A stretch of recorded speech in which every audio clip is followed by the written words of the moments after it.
እንታይ ደን ትብሊ ጽብቕቲ ስለ ዝኾንኩ ማንም ይዝብሕገኒ ኢልኪ ጠራራዕ ክትብሊ ከም ፀናሕኪ መዓዝ ተፍሊኒ ሃቀይ ትፈልጥ ኢኺ ምስ በለ ኣወላ ዘረባከ ብፅሕት መሪሓቱ ኣብቲ ጎደና ምስ በፅሐት ድሕሪ 6-7 ገዛ ከፀናሓከ ውቸው ኣና ብዚ ገዛ ኢለ እንዳጎየት ናብ ገዛ ኣትወት ሃላዋ ልጅ ኢሎም እንዳበለም ናብቲ እንዳ ኣርኩ ኸይዱ ዘጋጠሙ ምስ ነገሩ ኣታታ ኣጸልናትኒ ዝብለካ ጓል ኣይንሳ እንዳግዲ ምስ በለ ኣቤል እዚያስ ትረፈካ ታኽ ክተብለካ መልክዕ ጥራያ ኣብ ኤሮጳ መልክዕን ጥራይ እንታይ ክትገብሩ ኢኻ ትትረፈካ ዝዓርከይ እንተለካ ገለስ ተሓበና ግዳእ እንዳበለ ኣዕሚቑ ኣስተንፈሰም ኣበይ ከገድፋ ደኣ ሓንቲ መዓልቲ እንተሰለጠኒ ከመይ ደይ ዘብዘብ ዝብል ዘለኹ ገድን ከርግፀ እንዳበለ ናብቲ ፍሪድ ገጹ ተበገሰ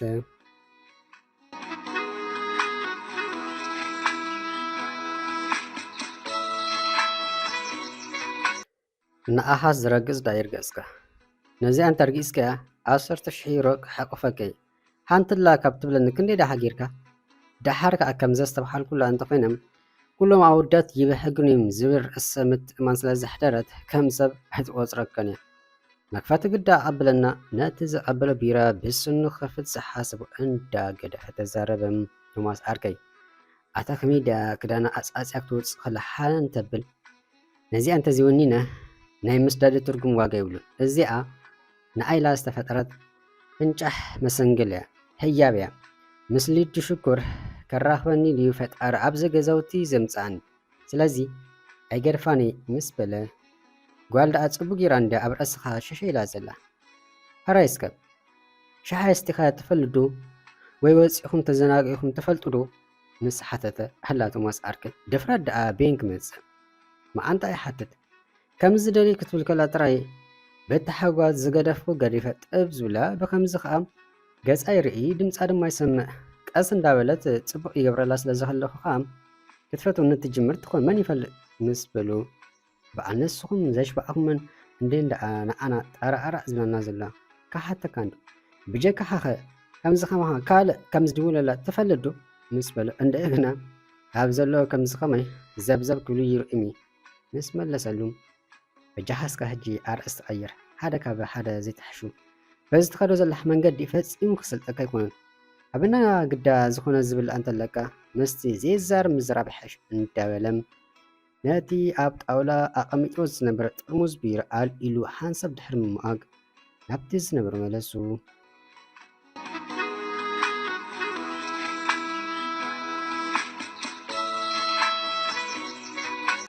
ሰዓ 8 መሲእ ምስ በለ ንፋስ ክወስዱ ኣብቲ ገዛውቲ ዘወርወር እንዳበሉ ከሎም ኣቤል ሊድያ ናብኦም ገጻ ክትመጽእ በቲ ናይ ጎደና ብርሃን ተሓጊዙ ስለ ዝረኣየ እዊቶም ኣርገይ መጸት እንዳበለም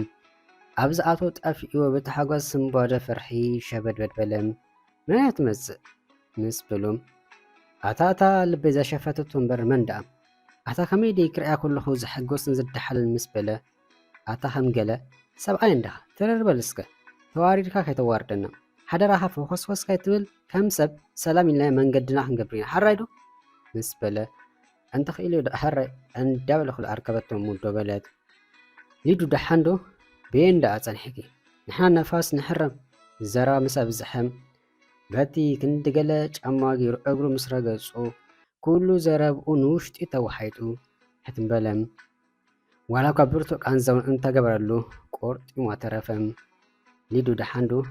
ናይቲ ገዛ ዝሓበርክኒ ኣንተ ወይ ኣያመስግን ይቐኒለይ ሞት ሓዊኽና ስለ ዘለና ክንገድፈኪ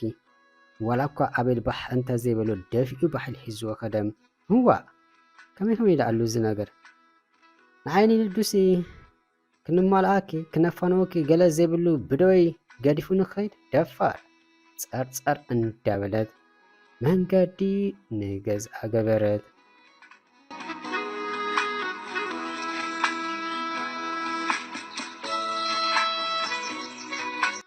ኣቤል ኣብ ቅድሚኣ ክዕዊ ተጸሚሙ ጸኒሑ እምበር ጽቡቕ ገይሩ ስለ ዝጨፍለቆም ርሕቕ ምስ በለ ኡይ ክብልን ክሕንከስን ግዜ ወሰደን ኣታ ቶማስ እንታይ ደኣ ምሳይ እልኽ ኣለካ ድዩ ምስ በለ እንታ ሰኢልካ ንሳ ሓደ ከይተዛረበት ከላ ኣድራጋ ትፍኑ ርዝም በል ክትከብር ከምቲ ተፎኺስካ መን ክምሕገካ ደሊኻ ኣነ ኣፍካ እንተዚ ኣብሶ ነይረ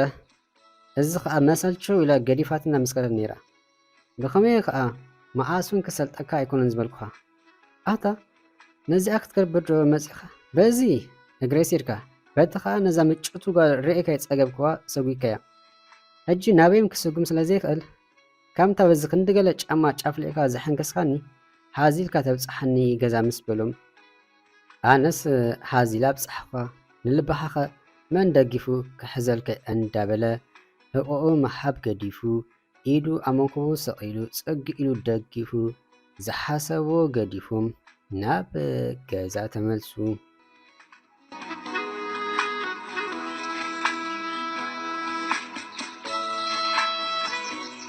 ሊድያ ሰዓት 10 እታ ምሸት ኣብ ሳሎን ብግቡ ኩና ስለሰልችዎም ምስ ሓዲኦም ደው ኢለ ዘይዘናጋዕ ስለ ዝበለት ናብ መን ከም ትድውል ክትሓስብ ጀመረት ናብ ኣቤል እኳ ይድውልኒ እቲ ከም ገለ ወዲ ምስኡሉ ኣብ ዘሎ ምስኪና ክምለሰከ ኢለ 3 መዓልቲ ዝገበር እንዳበለት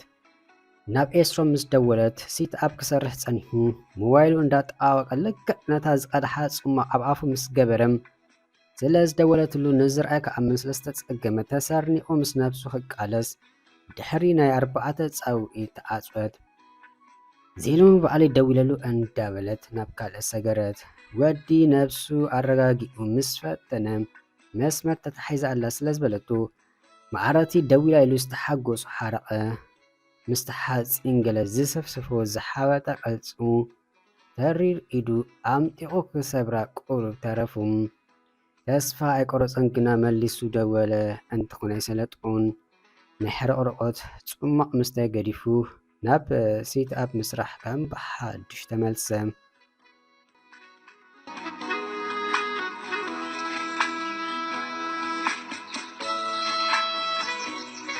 ኣተሓወይ ይርዳእካ ኣሎ ድዩ ንመበል 5 ግዜ ኮይኻ ነዛ ደርፊ ተስማዕኒ ዘለኻ ቶማስዩ ንኣቤል ሪሞት ካብ ኢዱ እንዳመንጠለ ዝዛረብ ዘሎ ኣይፈትዋን እንደ ነይረ ግዳ ሓቂ ግና ነዚኣ ደርፊ ፍሉይ ዝኽሪ ኣለኒ ፍሉይ ከዓ እምበር ምስ በለ እንታይ ትብሉ ወደይ በልስከ ንሕና ዘይንፈልጦ ዝኽሪ ዳ እንታይ ኮይኑ ክንሰምዓካ ንገረኒ ምስ በሉ ኢዱ ሓፍተይ ትፈትዋ ደርፊ እንዳ ብኸምኢ ክፈትዋ ጀሚረ ምስ በለ ጓላ ፀቡቅ ጌራ ሰሪሓትካ ኣላ ድሓን ሕደር በጃኻ ኣኺልካ ሊድያ ጥራሕ ክትብል ነዚኣ ክርኢ ምምፅእ ይገድድ ክደቅስ ብድድ እንዳበለ ተዛረበ ቶማስ ሓወይ ናበይ ክትከይድ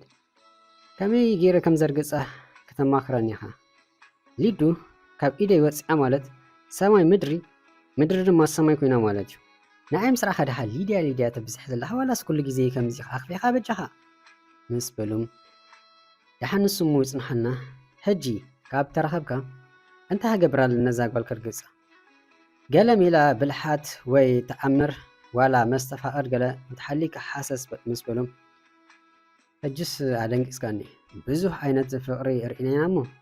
ኣይ ከምዝናትካን በል ፅቡቅ ጌርካ ትሕዘኒ ካብ ፅባሕ ሓደ ብሓደ ተተግብረ ምስ በሎም ተሓንጢ ክሰምዕ እዝኑ ገተረ